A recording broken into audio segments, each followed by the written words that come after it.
Hey y'all, welcome back to my channel. I'm Robin, and today we are going to be talking about some of my favorite reads of 2021. I feel like I had a really good reading year this year. A lot of like 4 stars and a couple of 5 stars. I did reread. I actually reread 2 books this year. One is actually on this list. And I just had a really good, I read some trash this year, don't get me wrong. And I probably should have DNF'd more books, to be honest, but I still had a very good reading year. I really enjoyed a lot of what I read. And so these are probably the things that stuck with me the most this year. They're not all 5 stars. Some of the 5 stars that I had this year did not make my all-time favorites of the year because I enjoyed them when I read them and they were fantastic, but they just, I don't know, they just weren't like my best of the years. But these are. And so I'm not going to go in like order of which is my favorite to least favorite because it would be too conflicted. But I am gonna go in order that I read them. So starting from January to December, which was very surprising. I did not expect to have a fantastic read at the end of the year. I think in my end of year tag, I was like, no book will surprise me. And I was wrong.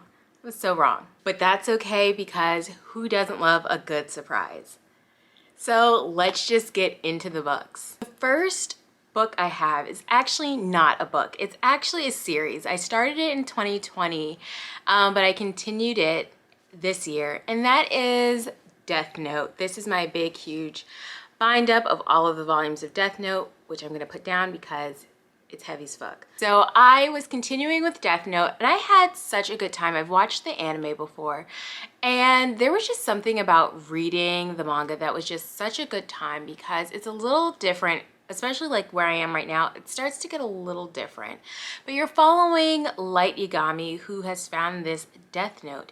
And if you write a person's name in the Death Note, they will die depending on how you wrote their death down and at what time. And Light just is like, you know what? I'm gonna play God and I'm going to take out all of the bad people. Now, you get into the question of who gets to decide who's good and who's bad, who deserves to die and who deserves to live. And that's the line that we're like playing with the whole time. And then you have Elle who is trying to catch the person who is killing all of these people because no one knows that it's Light. He's out here trying to be like, oh my God, who could it be? That's terrible. Couldn't be me. And it's really a cat and mouse game between the two of them trying to figure out who is Kira, who is the name of the killer that the media, I think the media gave him this name, but Kira is the name of the killer. And so they're like trying to figure out who is Kira. People have their suspicions about who it could be. Light is obviously trying to make sure that there are no suspicions around him. And things just get very messy and wild. And I loved every minute of it. I will be continuing the series in 2022. Hopefully I will be done. I only have a few more volumes left. And I just can't wait to see where it goes and how it may differ from the anime. The next book I have was part of a read-along that I did with Ray and Dash at the beginning of the year. At the beginning of the year, we read Shadow and Bone trilogy, and I read Six of Crows and Crooked Kingdom, and then we read King of Scars and Rule of Wolves. Not my favorites. If you want to know, you can look at my worst books of 2021. So I read Six of Crows by Leigh Bardugo. This was the first in the Six of Crows duology. You are following Kaz Brecker and co. as they are trying to pull off a heist. They're trying to get a certain thing from a certain place. And you are just following this story as they're intertwined with each other, the friendships that they have, the relationships that are brewing. This was so much fun. It was so much fun. I loved mostly each and every one of them. And Kaz Brecker, I love that guy. I love I love Kazbrecker. And Inej, I love her too. Them together was just beautiful. They must be protected at all costs. I don't know what Leigh Bardugo has in store for them for the future, but like no harm. No harm can come to them. Okay, if you're watching this, Leigh, which of course you are, nothing can happen to them. After those two fantastic reads, I read The Deep by River Solomon. This is about the Wajinru people. They are mer people that live at the bottom of the sea. They are the descendants of the unborn fetuses of women who were thrown over, tossed aboard slave ships. And so these people came to be. And they keep all of their memories of their past, their hurts, their joys, all of them with one person. And this follows that person, Yetu. And you just kind of go along in this journey with her about how she is the memory holder and how it's about to be their time of the year where she can share the memories with the rest of the people so that everyone knows their history, their past. And you just really get a good story about generational hurts and trauma and healing, what that could look like, what that might look like. It was, for a short story, it has stayed with me. I think I read this in like April or May, and I think about it all the time. All the time. Like, I'm just, there are things that I wish were explored a little bit more that I would love to go into depth in. But I had such a fantastic time reading this. It was really heartbreaking at moments, and I think I may have shed a couple of tears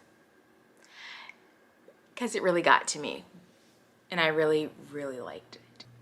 It's interesting, I don't have a ton of romance on my favorites of the year, and I read some really good romances this year, but one that really stuck out for me was Take a Hint, Danny Brown by Talia Hibbert.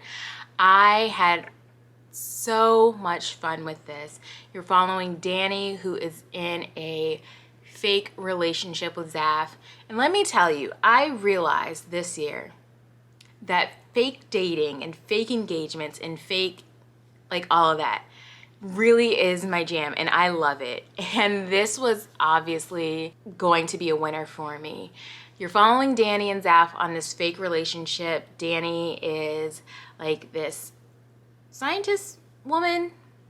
I can't remember which area of science she studies, and Scythe is the security guard at her job. And Danny is like, I'm not here for relationships because they never work out. I'm just here for a good time. And Scythe is like, you know what? I'm a hopeless romantic and I'm here for all that love shit. And you get them together, but like, everyone's in on the fake dating of this, just so you know. And they're together, and then obviously it's a romance. They start to fall for each other, and seeing them fall for each other was just so wonderful and cute, and I loved every second of it. Even like the conflict that comes in towards the end, which there's always going to be a conflict in the third act, it did not like annoy me like other things do.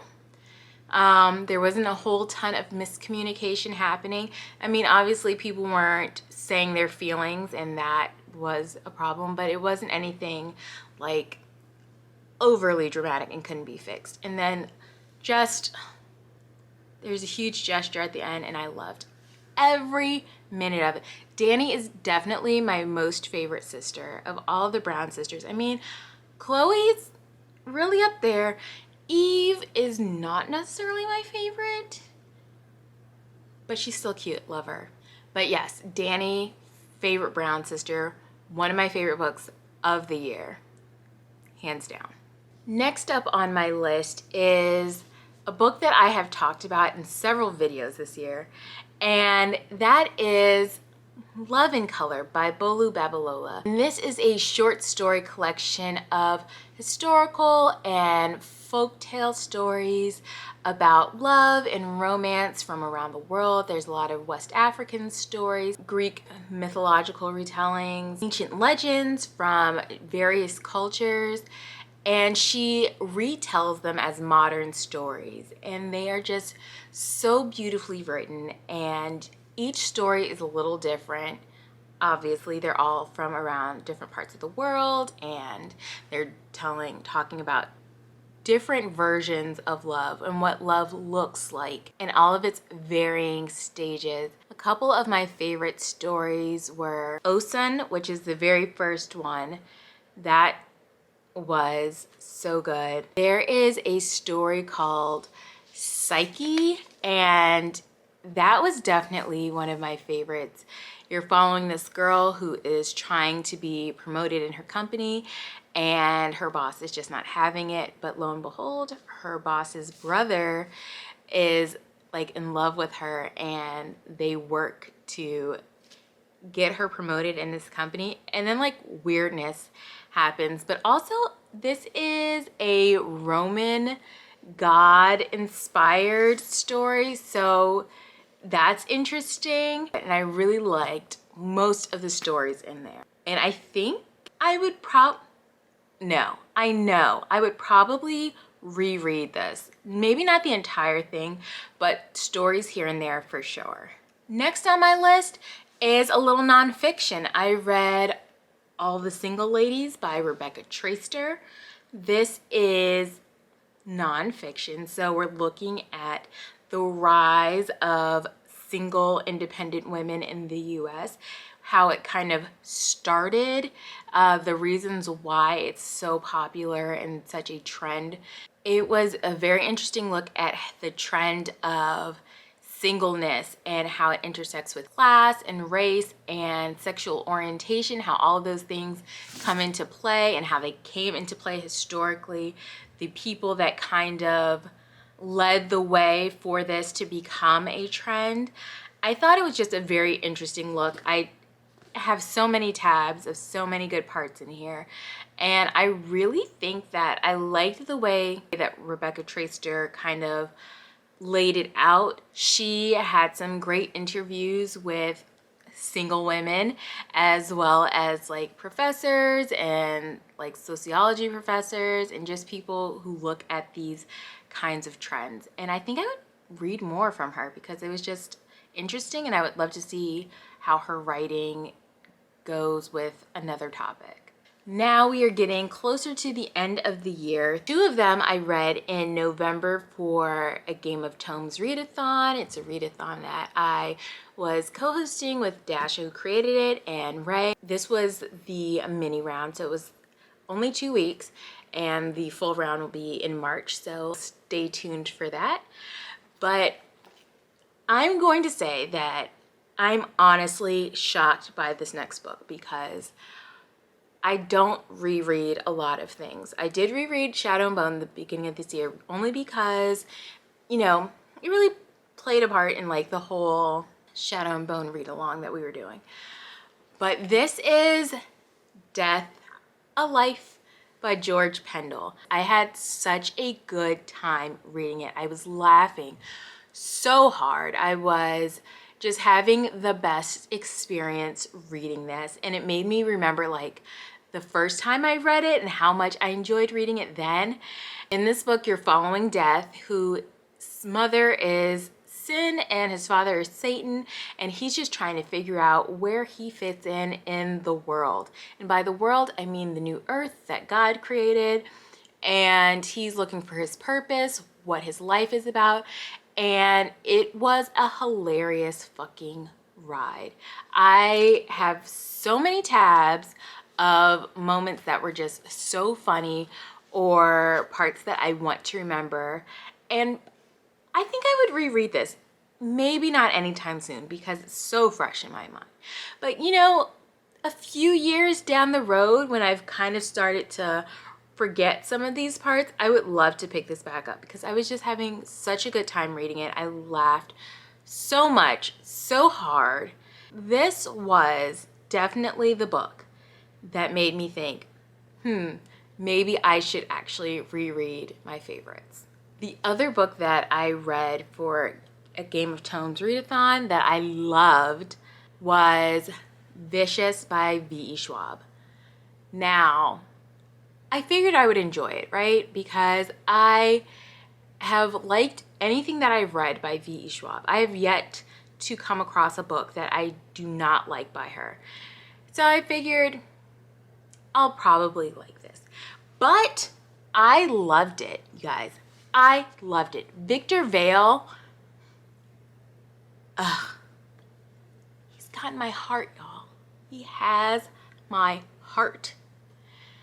And I did not expect that. I did not think that this book was going to be what it was. I mean, I knew what it was about, right? Because this is about two guys, Victor Vale and Eli Ever, and they are trying to figure out what turns people into extraordinaries. And those are people with superpowers. So they go on this adventure to figure out what makes someone an extraordinary. The found family aspect of this, I did not expect, and I loved it so much. And it was messy. There were some family dynamics that I was just like, y'all need to get it together. Maybe a little group counseling. Really, this book was made because of Victor. I mean, this plot was fantastic. The writing, phenomenal. But Victor, he really did it for me, guys. He really did it for me. And now, like, I don't know who I love more. Is it Victor? Is it Kaz Brekker? I don't know. I don't know. And don't ask me to choose, because that's like choosing between children. I don't have any children, but like, I imagine it would be very difficult to choose between your children. But yes, Vicious was definitely going to make this list. And if I had to rank these books, which I don't have to, but if I was going to, it would definitely be in the top 3. Now we're getting down to the end. This was not like my most favorite book of the year. Like I said, I'm not ranking these because I just can't. But this would definitely be in the top 5 for sure. And this book also surprised me because I read this book in December. I didn't think anything was going to happen in December that would be like, wow, yes, oh my God. I thought I was going to have like a good reading month like I have been having for most of the year. But no, this book, Scythe by Neil Shusterman, just came in and was just like, hey, bitch, you want to read something good? And I did. My buddy read this with Ray, and we both really enjoyed it. I knew that I would have a good time. I didn't think that, I was gonna hate it or anything, but I did not expect to love this as much as I did. In Scythe, we are following 2 Scythes in training, and Scythes are people who have the ability to end others' lives, and that is because in this world, people don't die. We've abolished like death and all kinds of illnesses, hunger, anything that would contribute to death. It's gone, it's eliminated. And so you've got to kind of figure out how to, control the population. Since people aren't dying, they just keep procreating. And so you have these Scythes. And the journey that these 2 people went on was wild, okay? Wild. I was reading this and just like, what the fuck? What the actual fuck is happening? And I loved it. I loved it so much. And I'm very concerned because this just kind of ended really perfectly. And so I'm curious to know how Thunderhead goes because, like, is it necessary after this? I will find out because I need to know what's going to happen. I need to know. Those were my favorite books of 2021. There was one 2021 release in here, and that's it.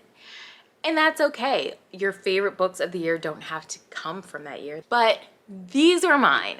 I hope that you pick some of these up if you haven't, and if you have picked them up, let me know what you thought of them in the comments, whether you liked them, whether you didn't. If you're interested in picking up any of these books, let me know. Let's talk about it down below. And until next time, bye.